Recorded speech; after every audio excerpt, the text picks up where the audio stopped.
Okay. Paula from Plantland back again. We're going to get back into some of the basic gardening stuff.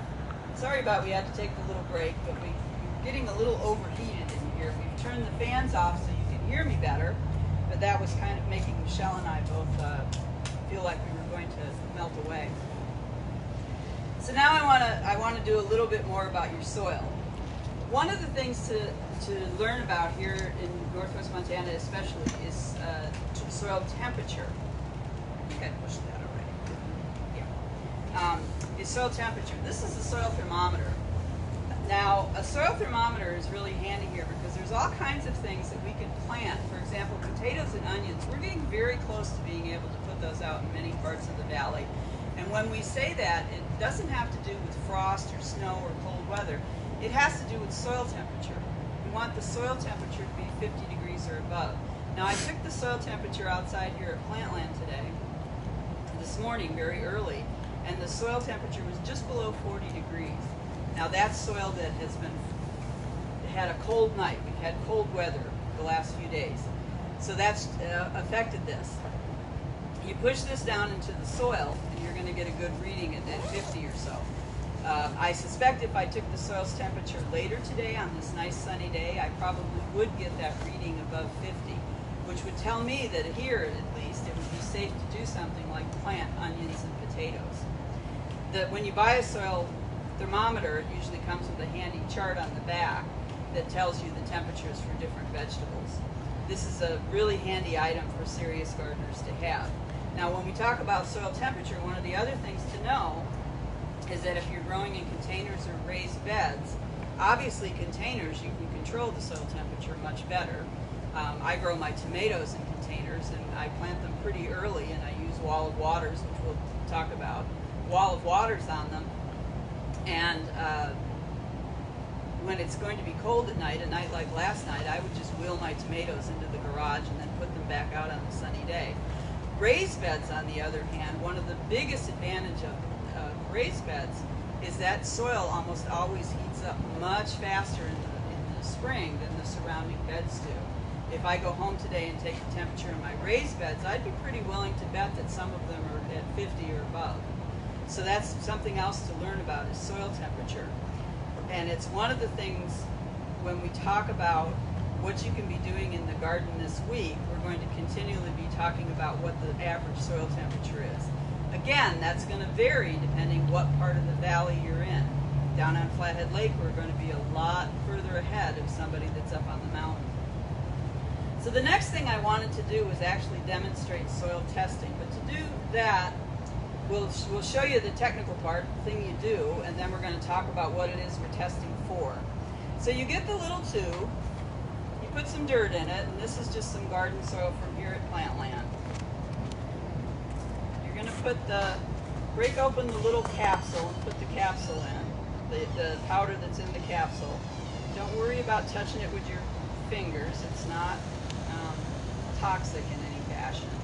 Don't worry if you don't perfectly get every bit of chemical out of this little capsule, because the truth is they put some extra in and it's not going to matter if you don't quite get enough, but you want to get the majority of it. Take that distilled water,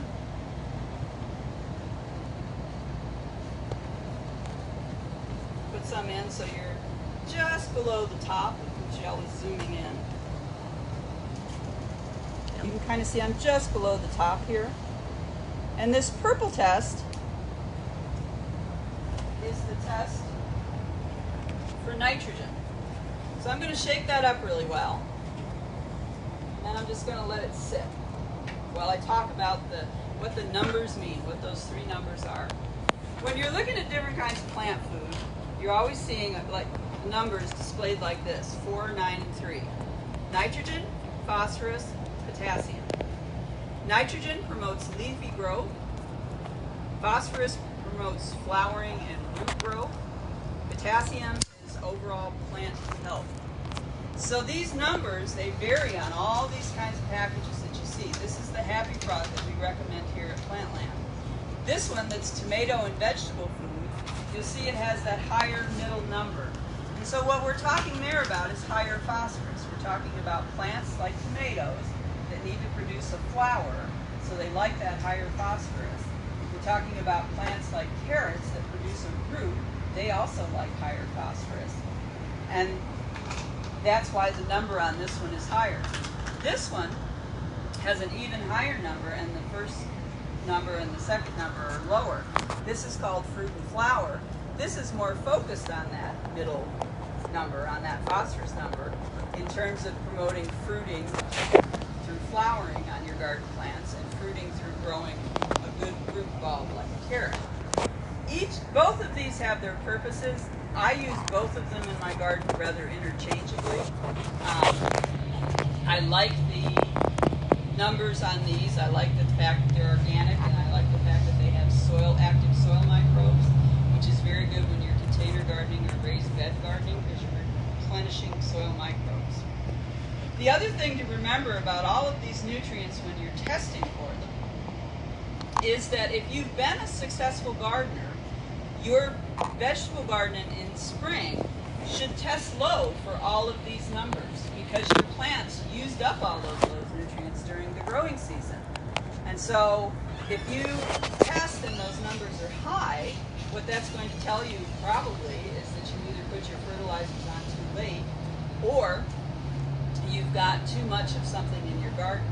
If, for example, you have a plant like a pepper that produces tons and tons of leafy growth, but it doesn't really produce much for flowers or fruit, that would be an indicator that you probably have too much nitrogen in your soil. And that could be something that you could fix. Now, soil testing, we're looking to test these three numbers, nitrogen, phosphorus, and potassium. They want to be in different ranges for different plants, so sometimes different parts of our gardens we want to test differently. Something like lettuce, for example, which is a leafy plant, you're just growing it for the leaves, you would want to have a little bit higher nitrogen number in that part of your garden than you would in a part where you were growing carrots, where you would want to have a higher phosphorus number because you're growing a root vegetable, or tomatoes where you're growing something that needs to produce a blossom. So those numbers are important in different ways for different kinds of plants. On our website, plan-land.com, you'll find a good handout on soil testing that's much more organized than my brain when I'm just talking. And you'll find information, pretty specific information for the pH requirements for plants. Now that said, don't get into the weeds too much on the science of thinking, well, I have to have the pH exactly at this in this part of my garden because I'm growing carrots here, and I've got to have the pH and the phosphorus at exactly this point in this part of my garden because I'm growing lettuce here. Don't get into the weeds too much with this. If you generally have a neutral pH, if you generally have a medium amount of all of these nutrients, your garden is going to do fairly well. It's the application of these fertilizers during the growing season that's going to boost that individual plant's phosphorus and nitrogen and potassium.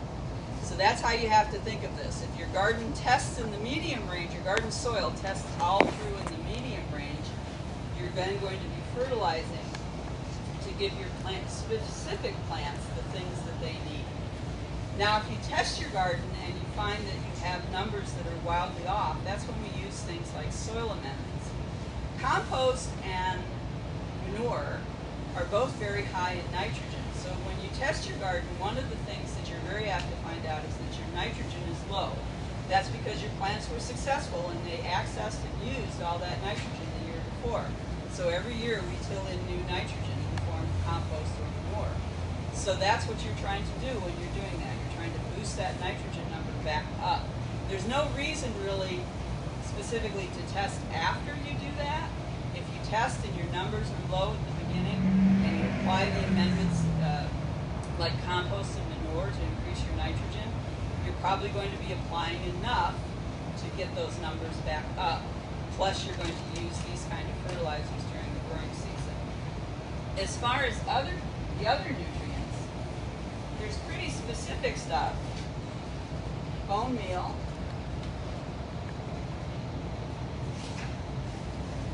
you see, has that higher middle number. bone meal is ground bones from like cattle, from meat producing operations, and slaughterhouse type operations. That higher middle number gives you that boost of phosphorus. So if you tested your garden soil, and I think blue is the phosphorus test, you test your garden soil and it's low in phosphorus, and again, it could be low in phosphorus because if your vegetables were successful and accessed the phosphorus you had, it should test low. You can add bone meal to boost the phosphorus numbers. Do pay attention. On the back of all the boxes or bags or however you're purchasing this, there are application rates. More is not better. In the garden, whenever you're adding anything to your soil, whether it's fertilizers of any kind, whether it's these kinds of amendments, any of that stuff, more is not better. The manufacturers put these application rates on all the boxes and bottles for a very good reason, so that you use them. So make sure you pay attention and do the math that it takes to figure out how much bone meal you would need to use to raise your overall phosphorus. That information is going to be on the back of the box or bag. The last thing is potassium, which is the orange test, right? The orange test. And potassium is overall plant health. We don't worry as much about that one. We want it in the medium range. And if you're a new gardener and starting with new soil, it's something that you want to test and try and get into that medium range with. Potassium is just overall plant health more so than it is any specific attribute of growing specific plants. So potassium is one of those things that you can get from potash, which is wood ashes. People do put wood ashes on their gardens, but you again want to take the time to do a little investigating and find out what the application rates are so that you're not putting too much of something like that on your garden. There also are,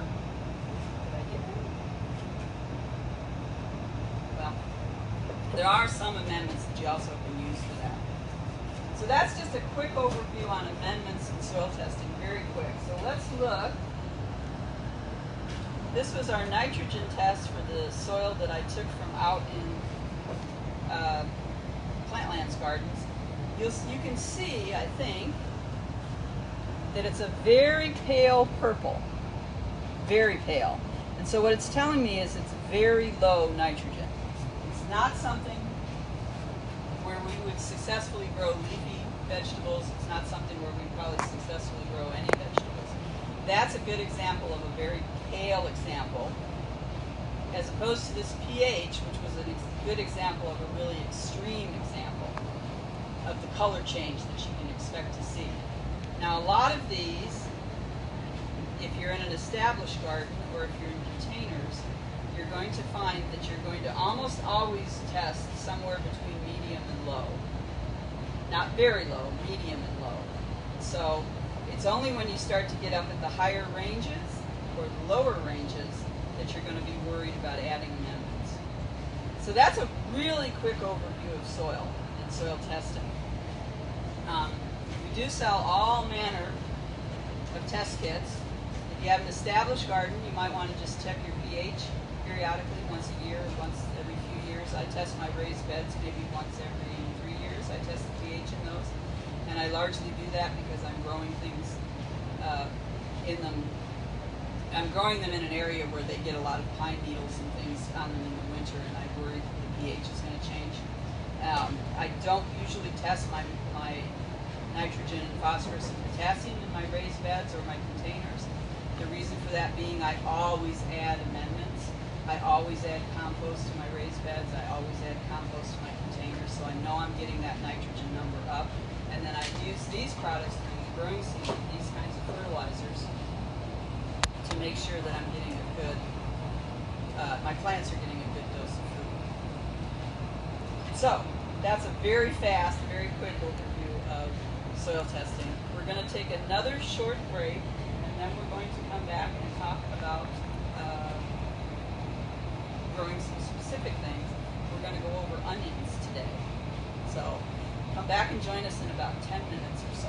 Thanks for joining us now.